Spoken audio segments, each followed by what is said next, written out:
नीलम गोऱ्हे यांच्या विरोधामध्ये विरोधकांनी अविश्वासाचा ठराव दाखल केलाय। विरोधकांकडून नीलम गोऱ्हे यांच्या विरोधातील अविश्वासाचा प्रस्ताव विधिमंडळ सचिवांकडे सादर करण्यात आलाय। विशेष म्हणजे नीलम गोऱ्हे या अधिवेशन सुरू झाल्यापासून 2 दिवस झालेत, पण विधिमंडळाच्या कामकाजात सहभागीच झालेल्या नाहीत। 2 दिवसांपासून अधिवेशनामध्ये त्या अनुपस्थित आहेत, पण उद्या विधिमंडळाच्या कामकाजामध्ये त्या सहभागी होणार असल्याची माहिती आहे।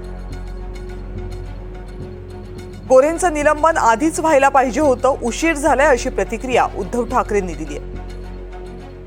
नीलम गोऱ्हे यांच्या विरोधात महाविकास आघाडीनं अविश्वासाचा प्रस्ताव आणलेला तो खरा अविश्वास प्रस्ताव आणायला आमच्याकडनं उशीर झाला।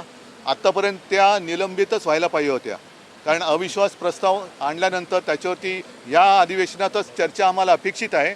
आणि कोणी जरी असलं तरी ज्यांनी जर का त्या एखाद्या नियमाचा किंवा कायद्याचा भंग केला असेल आणि अविश्वास ठराव ज्या कारणासाठी आणले ती कारणं तुमच्यासमोर येतील, पण पक्षांतर हाही एक विषय आहे। तर मला असं वाटतं यापूर्वीच हा ठराव आणला पाहिजे होता आणि मंजूर व्हायला पाहिजे होता।